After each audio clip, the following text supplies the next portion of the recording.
But I haven't seen nothing at all where it was like, at least Tristan, right? But you see Tristan locked up too. You know, they come in this spot with ski mask on. Y'all seen the videos before probably where they raided his spot, came in with ski mask on, arrested them both, they got off. But like somebody said in the comments, they said this is strike three. And that's a scary thing because he broke everything down in these interviews. He predicted this. He also got banned from everything, but you see him on YouTube, you still see him on Instagram, you still see him on TikTok, even though he got banned from it. So they probably like, yeah, we gotta stop this guy. And that's the scary thing about this, man. This junk is chilling. You know, no for real. Tristan Tate is a down to earth guy. Gentleman, respect. He got a daughter, you know what I mean? Like, and he's a very like down to earth guy, like you said. Also, Rollo Tomasi, who interviewed Andrew Tate, invited me to go out and speak on a podcast. So I've had a behind the scenes connection with a lot of these guys and to really see what they're about. And a lot of these guys, they really just want to feel like, you know, that we have a voice on the different things that we like. Think about this. There are a lot of men who are self-deleting, if you know what I mean, tapping out of life, permanent solutions to temporary problems. There are a lot of men, and the rate is going up like this, right? The rate is going up like this, skyrocketing, men just quitting life. What's the DJ on Ellen DeGeneres show? I heard about that. I didn't look into that yet, but I heard about that. It's a DJ on Ellen DeGeneres show who just tapped out of life. So you got to think, man, like, this is a real concerning issue that I feel like people have to address. And he's addressing it. And it's like, okay, do y'all feel like it's fair to say, okay, criticize him and have dialogue, but should you really throw somebody away like that, right? Throw their whole life away. And like he said, it's only because he got money and he powerful. If he was just a regular guy, they wouldn't be coming after him like that. And I get the argument of like, oh, that's because he's influencing and causing men to be toxic, right? People say the same thing about Future. But it's like, is there a way of healthy dialogue? Like, I've seen him on interviews where he's been disagreed with and he's learned. Even when it comes to like him converting to Islam, like, you see him humbly sitting back learning and listening while they're talking to him, right? He didn't go back and argue. You see him being in a point of humility. So I think that's important. Now, you get some leaders where it's like, I'm not listening to nobody. I'm going to do what I want to do, and I'm who I am, right?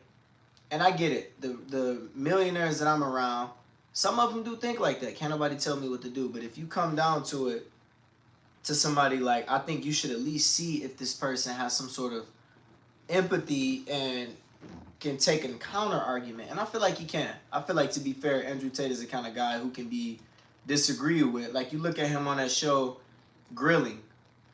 The girl was grilling him and he took it. He took it on the chin and they talked, they disagreed, and then they said what they had to say. And I feel like he took it well, right? Now, if you're the kind of leader that's just like, I don't care about nobody, you know, my way goes, I'm dominating on everybody, like, I'm not going to change my opinion no matter what nobody say. And he stands on what he believes in, but I feel like when it comes to him being criticized, he doesn't shy away from being on interviews with opposing opinions. Now, that'd be a problem if you build like a cult and then there's no opposing opinions. Now, that's a red flag. But I feel like in this situation, it's been like, okay, let's dialogue. Let's go back and forth. Let's disagree. And that's kind of where I feel like, man, a lot of this is BS, because it's like, bro literally has been open to talk. You know what I mean? And like, a lot of stuff makes sense. Like I said, I don't agree with everything, but a lot of the stuff makes sense. There's a lot of things that he said that's personally impacted my life. Like I said, when he look at people and be like, you know, it's all in fun and dandy when he talks to the guys like that. But then when he starts saying stuff about like, okay, you know, here's my issue that I feel like in society with women. Then it's like, whoa. But when he come down hard on the men, it's like, yeah, get him, get him, get him. And that's when it's like, okay, you know what I mean? Like, is there a double standard? Or can we really have these conversations? You know what I mean? But I feel like people really take these micro clips and they don't have full context, and then they take it out of line, and then they start throwing these stones. Because like he said before, there's compilations on TikTok of him, of people walking up asking, do you like Andrew Tate? Do you like Andrew Tate? And they're like, no, he's misogynistic. And they're like, okay, tell me why. And then they can't tell him. They can't tell the interviewer why he's misogynistic. So this is like, it's not, to me, I'm not like, oh, he's innocent, he's not wrong. It's more like, yo, let's at least be honest here. Let's at least be honest in a way. And say like, okay, if we live in America with freedom of speech, can we at least have dialogue and disagree with each other? I feel like we can't. Now in America, we can't have dialogue. We can't disagree. The moment you say something that people don't like, you getting canceled, you getting fired, all that. You know what I mean? Stuff I say in this video, people might be trying to clip and cancel me. Like, come on, man. Like that's real talk, you know? I just feel like if something really do happen to him, it's going to prove that everything he said was right. But still, people going to turn a blind eye to it. Men are tapping out of life at a high alarming rate. At a high alarming rate. You got the guy at Disney who, you know, gave up on life. You got Ellen's DJ that just gave up on life. You got who else? It's a lot, bro. It's a lot. You got the guy from Power Rangers that went through a divorce and he gave up on life. You know, you got like guys like Tom Brady who would say, okay, I'm not going to give up, but you never know. And I experienced this firsthand where like somebody was trying to say something about me, like, oh, he's this, he's that, he's this. And I had a whole community turn their back on me just because of what a woman said. And I'm like, dang, now these people seeing that wasn't me. That's not who I am.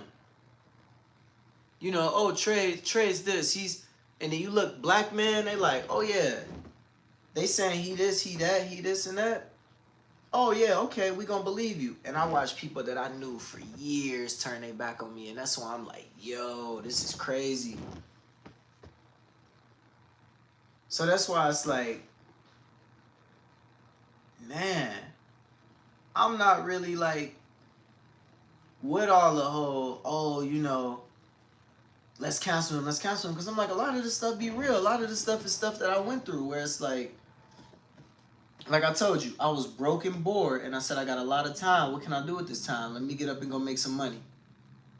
And then it changed my life. My quality of life is way better. And then I look at like, it took one person to say things about me, and many people believed it. Many people believed it. I lost friends that I knew for 5-6 years. And that's why I'm like, yo, I'm glad I got people standing up talking about these complex issues. We talk